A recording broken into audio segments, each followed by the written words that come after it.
Early American Indian tribes, like the Apache, the Mohawk, and the Cheyenne, had a unique practice of training young braves. It involved deep woods and blindfolds and overwhelming fear. You know, terror has a way of focusing your attention on an important lesson.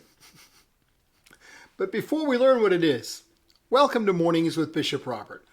Thanks for joining me. I really am grateful you're here in my study with me this morning. I always enjoy coffee with friends. You know, my goal is to introduce people to the Jesus they never knew, and then help them get to know him and his word personally and better. So if our time together today speaks to your heart, let me invite you to like, subscribe, and share it with a friend. Hey, don't forget to join our email list too. You'll get Mornings with Bishop Robert sent directly to your inbox every day, and there's a bunch of other great benefits. So just click the link in the description. You'll find out all about it. Well, how did the tribes teach young braves to be courageous? On the night of the boy's 13th birthday, after he'd learned hunting and scouting and fishing skills, he was put to one final test. He was brought out to a dense forest, and he's going to spend the entire night alone.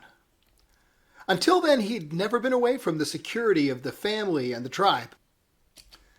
But on this night, he was blindfolded and taken several miles away.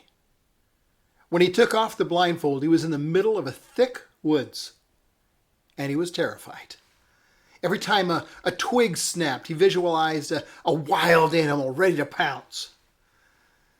After what I'm sure seemed like an eternity, dawn broke, and the first rays of sunlight entered the interior of the forest.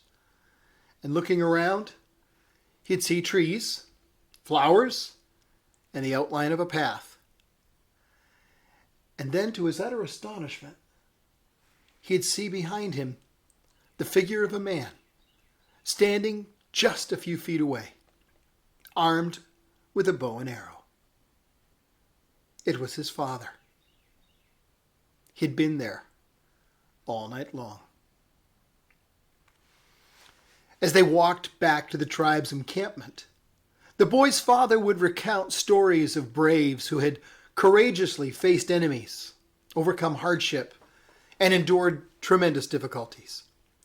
He'd instruct his son about a brave's responsibility to the tribe.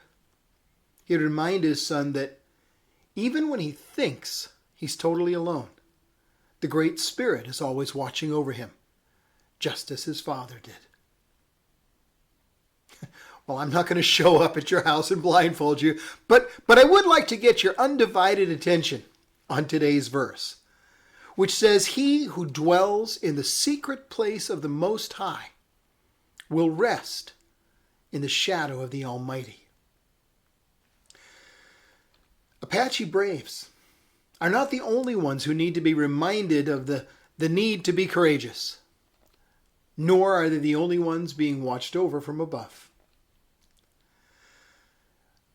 But make no mistake, we're not promised protection from every strike or even victory in every earthly battle as we stand in our own strength. There are blessings that are given to the one who dwells in the secret place of the Most High, and they're a function of God and his divine protection. They're for the one who says to the Lord, "You are my refuge and my fortress, my God, in whom I trust." He'll deliver you from the snares of the enemy. Your foot will escape hidden traps as you walk with God in integrity. Even a deadly plague won't touch you because his faithfulness is a shield. Neither the terrors of the night nor the fears of the day will lay their hands on you. As you stay close to God's side, no weapon forged against you can succeed. Even if 10,000 people all around you are struck down, you'll remain standing, a testimony that no harm can come to you. He who dwells in the secret place of the Most High will rest in the shadow of the Almighty, and no evil will be allowed to conquer you. God makes that promise, and it's a promise that only God can keep. He says that even in famine, he'll redeem you from death, and in battle, from the strike of the opponent's weapon. You'll be hidden from the attack of the tongue, people speaking against you, and in fact, you'll condemn every tongue that rises against you. And yet there's this tension of faith. The battles we face within and without, even danger. And those circumstances, we have the promise of the place that he's prepared for us with him. And it gives us, many of these areas of tension in the Bible. We're protected, and yet we can be slaughtered.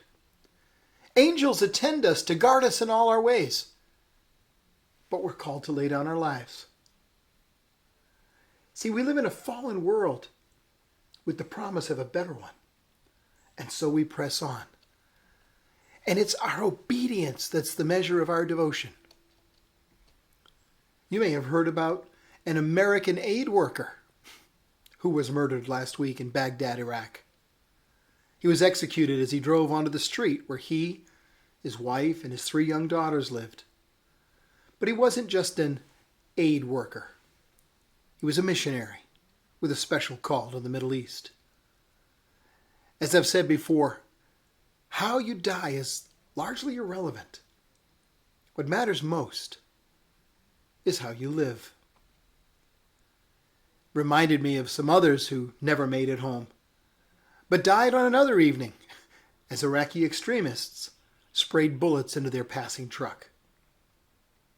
Later, a letter to be opened and read after her death was found among the belongings of one of those who'd been killed. And in it she said, among other things, "To obey was my objective. To suffer was expected. His glory is my reward."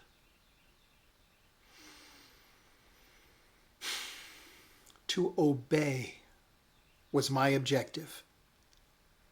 See, that kind of radical obedience should be the objective of every Christian, knowing that we're protected until he comes to take us to our eternal home, where his glory will be our reward.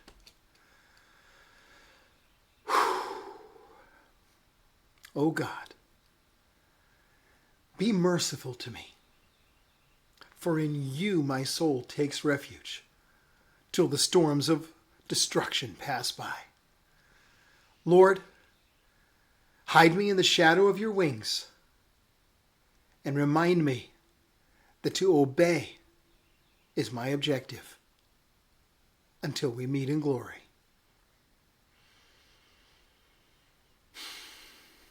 Well, once again, that's all the time we've got. But I do want to ask you to help me introduce people to the Jesus they never knew, and help them get to know him and his word personally and better. Would you please like this video, which will help more people see it, and then also click follow or subscribe so that you and I can get together every day. Don't forget to click the link in the description. You'll still get a free copy of my book, Count to One, and you'll be subscribed to our email list. And one more thing. Share this video with a friend, would you? Because as you do, you're part of the team touching the hearts of millions of people around the world. Thank you. Thank you for helping.